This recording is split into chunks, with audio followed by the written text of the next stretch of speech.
what do we mean when we say we want to do backwards design? This is one of the frameworks that we like to use. There's lots of frameworks, and we'll introduce you to some of the other learning frameworks that you could use. This one is a nice one that I personally like because I am more of a linear thinker, but there are many other frameworks coming from different knowledge systems.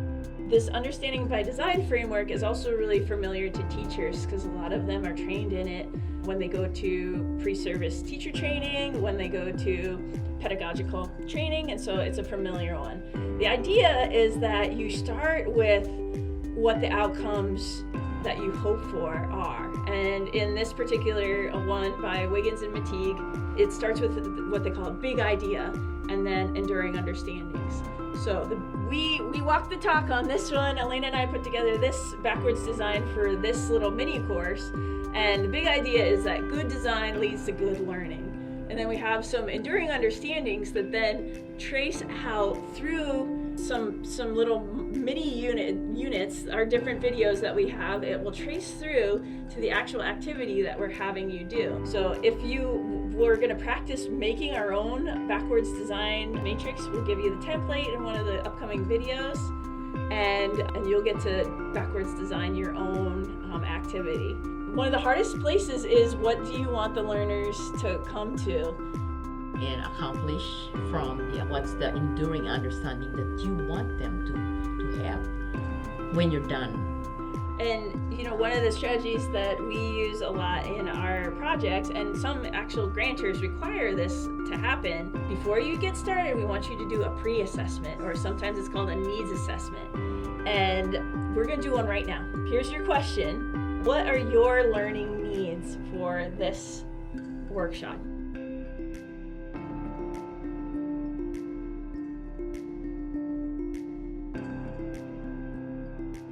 If we were in person, we would have done a mixed pair share, which my mother, a teacher of 30 years, Elena, says Yes. if every scientist or outreach specialist knew a mixed pair share strategy, they'd be a lot less boring.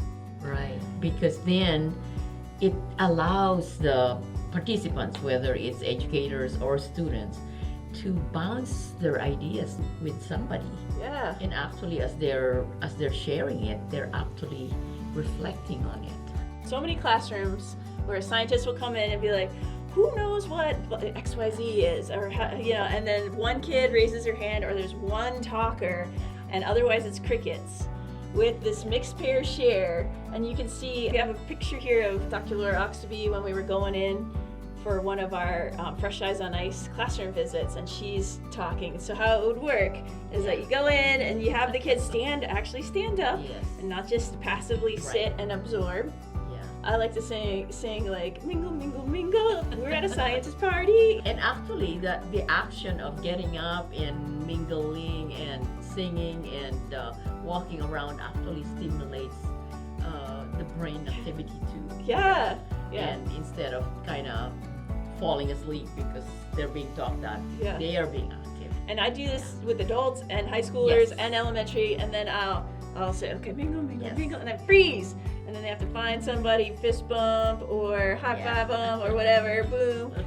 And then we usually try to like have an order to reduce chaos. So like Right. the taller goes first, or the longer hair. the longer hair, yeah. Or the colored shoe. most colorful shoe, yeah. Will go first and share their idea on the prompt question. So if we were in a live workshop right now, we would have mingled and made you stand up and all that. We have other examples of pre-assessments. So in a classroom, this is an easy one. If you're like, oh, who's observed something about permafrost, and that's the prompt, and they're mingling and they're each sharing, and then you're listening to their responses. And this also gives them a voice, not just the bright one or the faster one to raise their hand. Yeah. But everyone, because then at least they can share it with their partner and reflect on what they were thinking and share it. Yeah. There are a few other ways of doing pre-assessments. Like, let's say you have a very broad scale project. You can use surveys or interviews, focus groups, the idea is like, what does the community need and want out of this experience? And you can do it in the science, like we did in our Fresh Eyes on Ice front-end assessment, pre-assessment, actually asking, how do you want the data delivered? What sorts of experiences do you want for the youth in your community? We did it for our Arctic and Earth Science project. In many ways, because we asked the applicants to the professional development workshops and courses that we were holding on what their goals were. So we got to know what they're wanting to get out of coming to our workshop.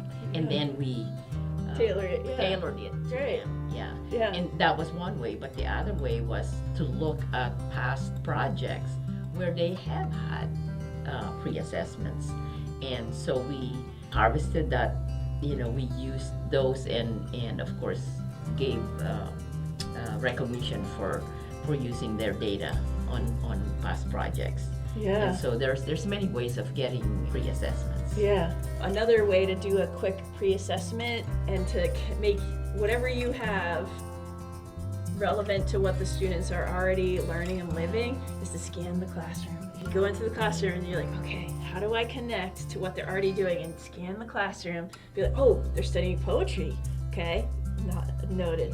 They got their caterpillars hatching into butterflies. Okay, noted. They're studying like change through time and spring phenomena and then whatever you're bringing to the table, then you can connect it to the other things that the students are already learning. So the object is how to build on what their knowledge is and what they're interested in and currently studying, so that then what you bring makes a meaningful connection to that. That's another form of pre-assessment, is like, Right. what do they already know, Yes. and what did they share in those stories. So we are excited to see what you wrote as your goals, and were we in person, we would be actively adapting the agenda of this workshop to meet your needs for learning through this workshop.